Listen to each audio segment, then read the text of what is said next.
In the dense wilderness of southwestern Vermont, nestled within the Green Mountains, lies a region whispered about for decades, a place known as the Bennington Triangle. Between 1945 and 1950, this area became the center of chilling disappearances, unsolved mysteries, and terrifying accounts of strange phenomena. Hikers, hunters, and travelers entered the forest and never returned. The land itself seemed to swallow them whole. Over the years, locals have spoken of ghostly lights in the trees, shadowy figures lurking in the mist, and even sightings of a monstrous Bigfoot-like creature. Some believe it is cursed, others think it's a gateway to another world. Tonight, we enter the mystery of the Bennington Triangle and the chilling truth of those who vanished within its depths. The Bennington Triangle isn't marked on any map. The phrase was coined by author Joseph A. Citro, who studied New England folklore and mysteries. The region centers around Glastonbury Mountain, a remote and rugged area that was once home to a small logging community. By the late 1800s, the town of Glastonbury was abandoned. The land was too unforgiving, the soil poor, and the mountain itself seemed cursed.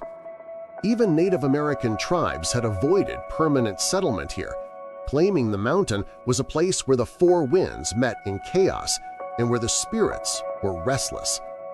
They spoke of strange winds that shifted direction without warning and whispers carried through the trees at night. By the 20th century, the wilderness was nearly untouched, a thick, unbroken stretch of forest where one could vanish without a trace. But between 1945 and 1950, 5 people did vanish, sparking one of America's greatest unsolved mysteries. It began in 1945 with a man named Mitty Rivers. He was a 74-year-old experienced woodsman and hunting guide who knew the forests better than anyone. On November 12th, Rivers was leading a group of hunters near the Long Trail, close to Glastonbury Mountain.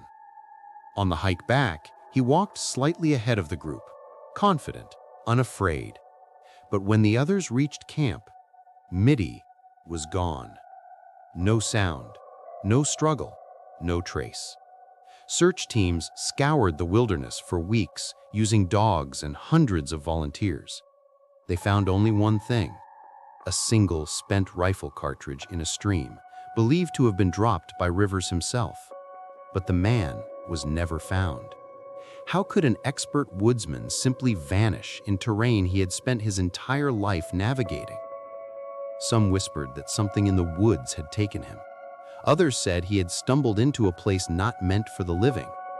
His disappearance was only the beginning. A year later, in December 1946, the mystery deepened. Paula Jean Weldon, an 18-year-old sophomore at Bennington College, was bright, adventurous, and loved exploring the outdoors. On Sunday, December 1st, she decided to hike the Long Trail, a famous wilderness path that winds through Vermont.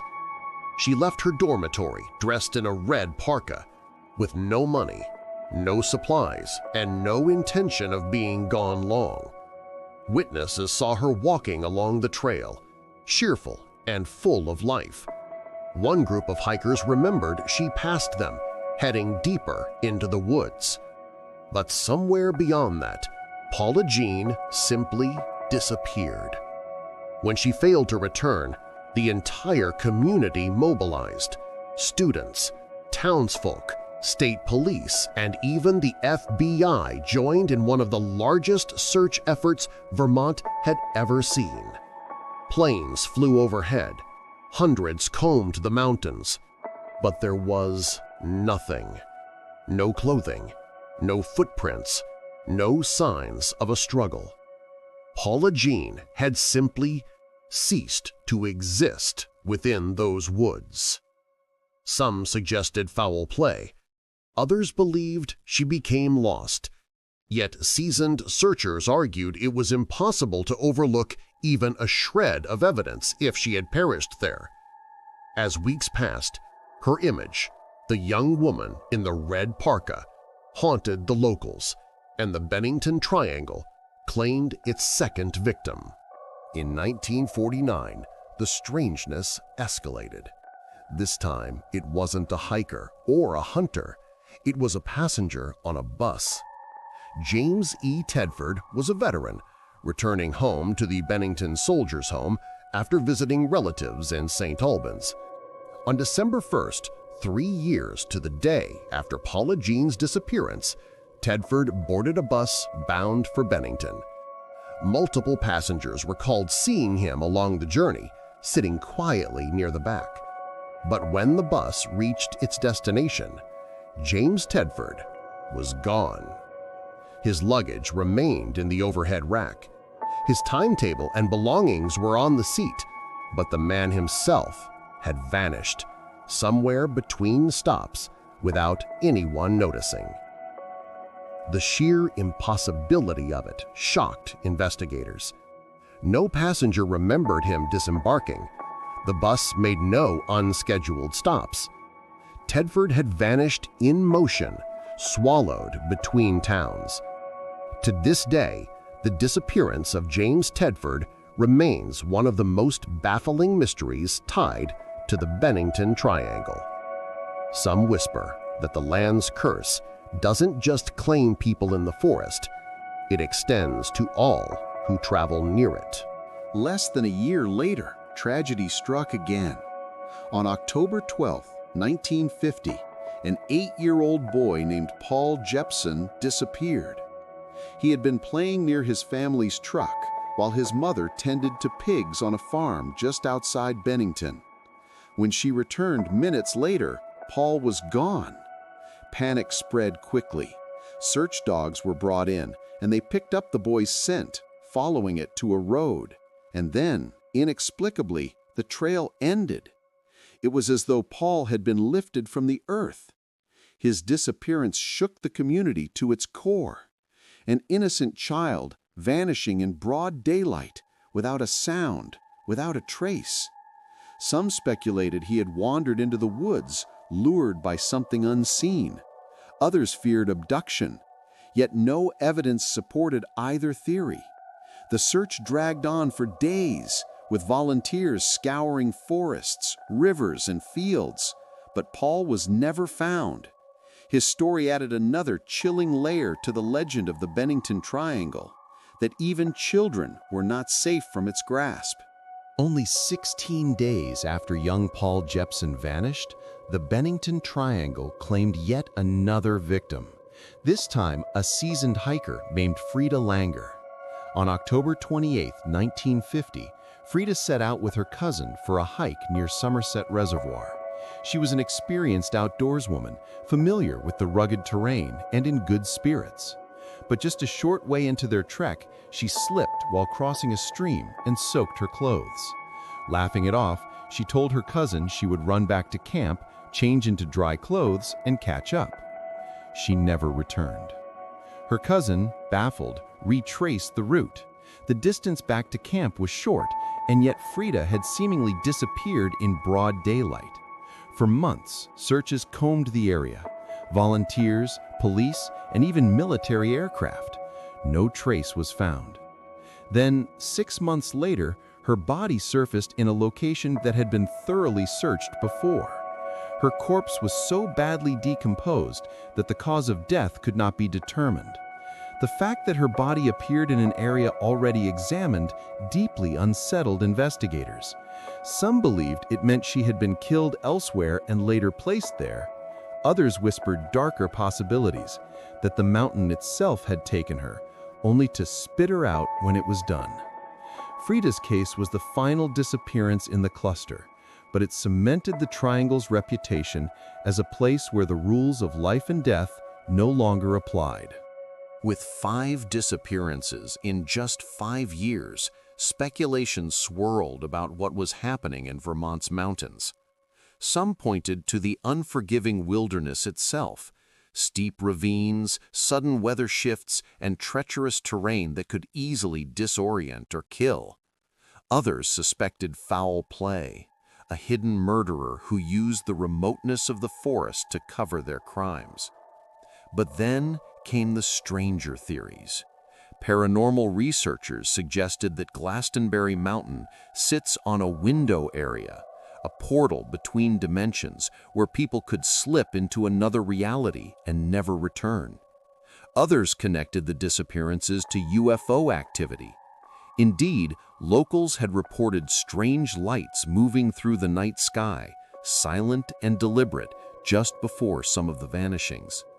Some spoke of a massive winged creature stalking the mountainside, while others whispered of Bigfoot, a towering, shadowy beast said to lurk in the Bennington woods. And still, Native American legends lingered. The Abenaki spoke of a cursed land where the winds collided and where those who wandered too deep would never return. Whether by nature, by human hand, or by something far stranger, the Bennington Triangle had earned its name and its reputation. Even after the string of disappearances ended, the Bennington Triangle remained a place of dread. Hikers reported losing hours of time, as if the forest itself swallowed moments from their lives. Compasses spun wildly, and electronic devices malfunctioned without explanation. Some swore they felt eyes watching them from deep within the trees, shadows moving where no human should be.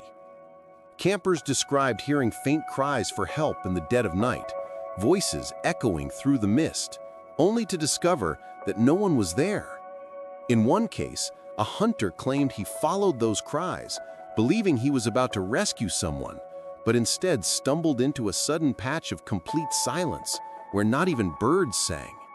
He fled, shaken, believing he had crossed into a place not meant for the living. Today, the legend of the Bennington Triangle lives on. Some visit out of curiosity, others out of thrill-seeking. But many Vermonters warn, enter the woods with caution. The mountain remembers, the land hungers, and those who disappear within its boundaries may never truly be gone. The story of the Bennington Triangle is not a ghost tale told to frighten children. It is a ledger of names, dates, and lives that simply vanished. Mitty Rivers, Paula Jean Weldon, James Tedford, Paul Jepson, and Frida Langer.